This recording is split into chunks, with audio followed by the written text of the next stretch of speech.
have as our closing speaker Chris Wagner from Spendabit. It's a Bitcoin product search engine. Thanks. Thank you. Is anybody still out there? Yeah, I'm Chris, co-founder of Spendabit. It's my lovely fiance Claudia. She's going to push the buttons for me. I'm just going to try to play devil's advocate against Bitcoin and see where it goes. But first, some context. What is Bitcoin? The short answer that I like to give is that it's a revolutionary new kind of money and a currency without borders. But that kind of simplifies things. It's actually much more complex. It's a new kind of money. It's a cryptocurrency. It's a peer-to-peer network, a payment mechanism, yada, yada, yada. Okay, sounds good. Why not? So I was able to come up with 4, I'm sure there's more, but I came up with 4 pretty good downsides to Bitcoin vis-a-vis dollars, pounds, pesos, etc., fiat. Since Bitcoin's virtual, it has no cash form. I think that's obvious, doesn't need much explanation. People are uncertain about its future, about its viability, they don't really understand it. Acceptance is still relatively low. I mean, there's a lot of merchants that take it, but not that many compared to dollars, Visa, MasterCard. And Bitcoin's inflation rate is still kind of, and volatility, the one that everybody loves to talk about. So 5 things, sorry. So the cash factor. So cash, what is it? I mean, it's basically money in its most primitive form.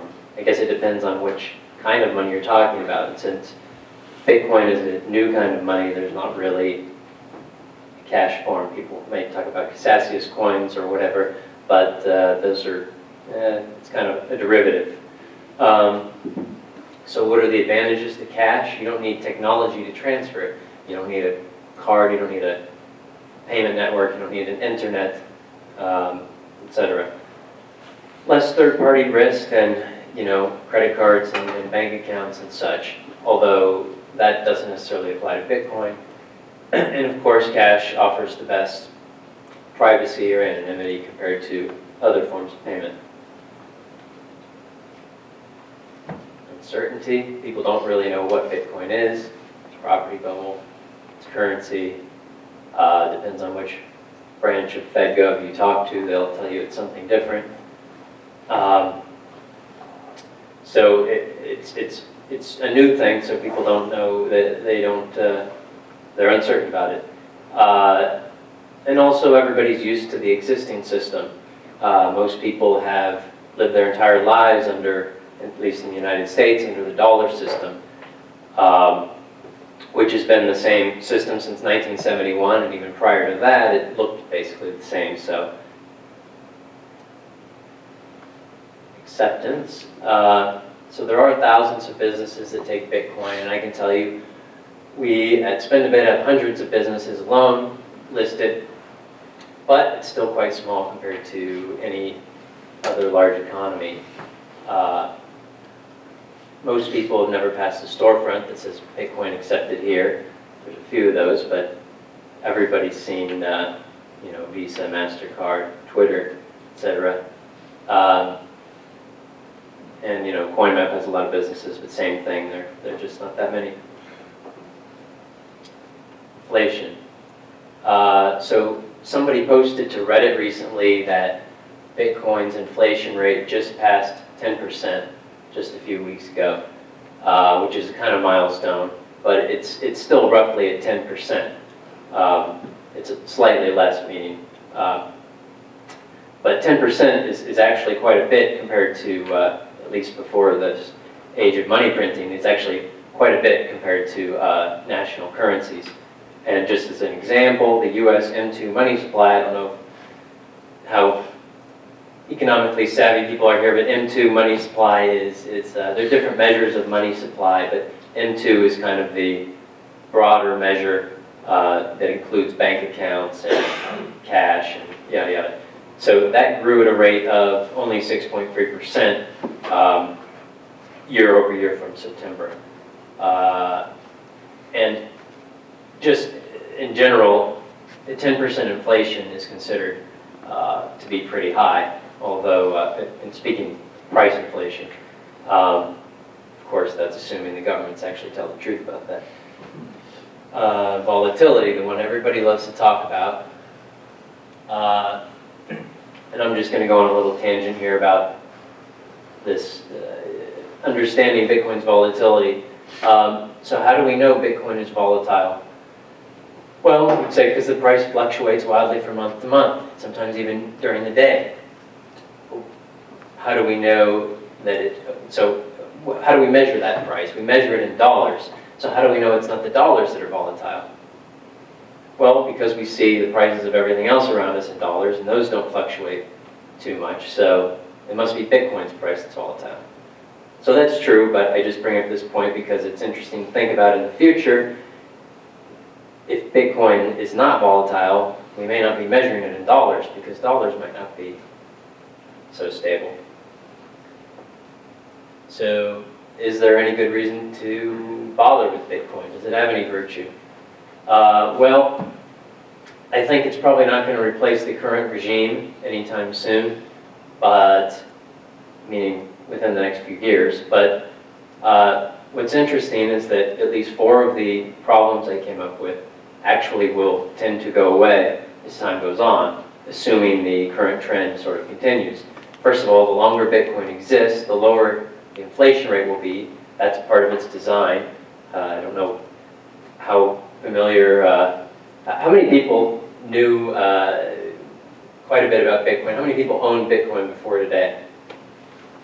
And how many people, this is your first time to, okay, so everybody's kind of mostly familiar with how Bitcoin works. So you know that the inflation rate will tend to go down in time until it's eventually basically zero.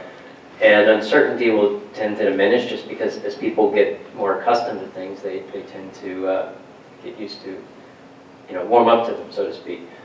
And the more Bitcoin is adopted, which isn't necessarily a guarantee, but that's been the trend since it was created, the easier it will be to find businesses that accept it, and the volatility will tend to go down. The reason the volatility will tend to go down is because basically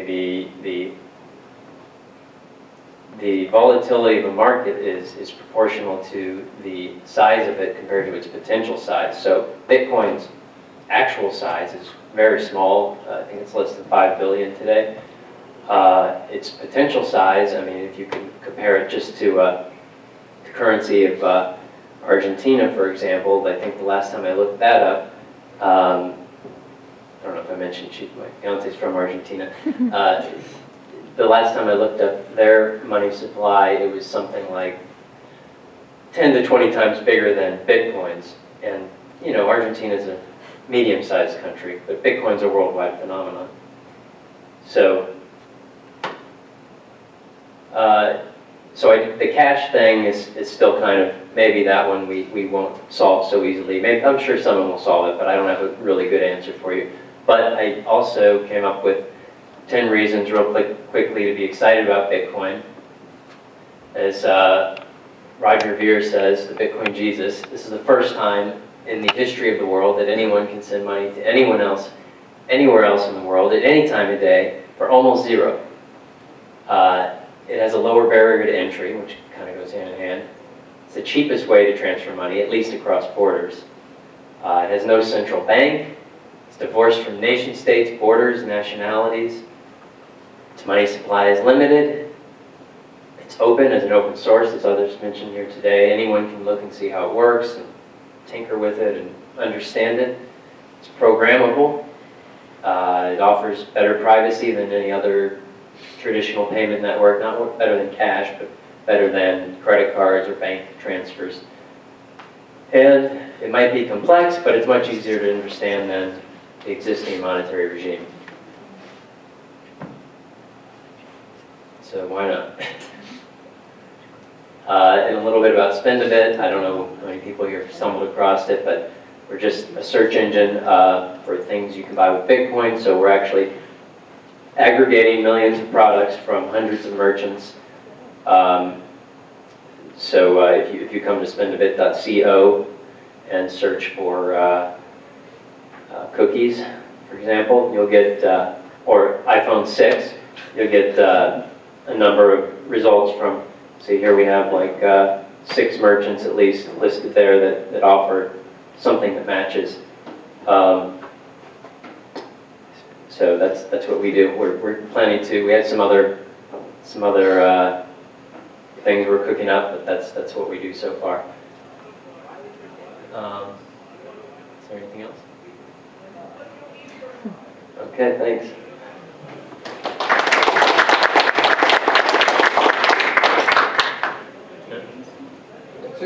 To get listed on the site right now, is it only for merchants? You have to submit, like if you're a Bitcoin accepting merchant, you have to... As opposed to being like a service provider, or do you sell things? Well, I know that there are a couple different markets that you could use cryptocurrency on that, and then you can sell things. Oh, you mean like if you make scarves and you want to sell some scarves, like? Oh, essentially, yeah, sure. Like, well, we don't allow people to list products directly through us and sell them. So like somebody who wants to sell their goods on their scarves or their candy on eBay, we're not yet. We might do that, but right now, I know, for example, BitDazzle does that. We actually have the products from BitDazzle listed. So if you sold products on BitDazzle, you'd probably end up on Spendabit. Can you link an Etsy account or something like that? I know that, do you have an Etsy account? My wife does. And she sells for Bitcoin? Because I've seen some merchants on Etsy that claim to sell for Bitcoin. I haven't had time to investigate how it works, but we'd love to be able to integrate that. Does she take the Bitcoin directly through Etsy? No. So No, she has an account. I'm not sure exactly how they work. I know that you okay. can. I'll talk to you. Yeah, I'll give you my card. We can talk.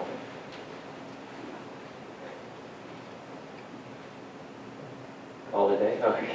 Go ahead. So are all the merchants are on websites that accept Bitcoin, like Dazzle or Tiger Direct or? Right. Yeah, we don't have any that don't accept Bitcoin. Is that what you mean? But I mean, like, how do you get around, say, like the coin map problem of merchants that say they accept Bitcoin and don't? So far, we're kind of vetting them by hand.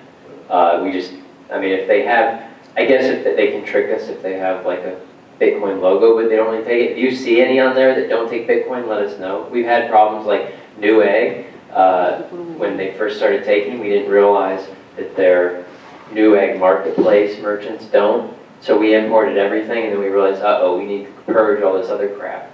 So, yeah, we're trying to deal with that, and we're going to have to come up with more clever ways as we scale up. But so were you saying that basically to be on there, you have to be some sort of a merchant? So if you're like a person who has, I don't know what, some old antique vase that they're trying to sell that they would typically put on like eBay, you don't want that listing just for that vase, but if somebody sells housewares and they are a merchant for it on an ongoing basis, then they can be on there. Is that what you're saying? yeah, correct, except that it's not that we don't want the vase, it's just we don't yet have a way to deal with that. So we're aggregating from other sites, but yeah, we'd like to try to do more of that in the future then. You charge a premium for using the site? No, so we still need to, we're working on some ways to have a revenue. We do have a little bit from affiliate deals with the bigger guys, but a lot of smaller merchants don't have those. So yeah, we're working on like a way that smaller merchants can sign up for a merchant suite program, and then they'll get higher rankings and some other features. We're almost done with the details for that. I always wonder why we didn't have just like an Amazon for Bitcoin. Like, it would be so hard to adopt that from what you're doing. You mean the marketplace aspect where they're? Yeah. No, I mean there is, like I said, there is BitDazzle. I mean, come across it? No. It's kind of like that, as far as I understand it. But yeah, we do want to do that, we just haven't got to it yet. There's still plenty to do.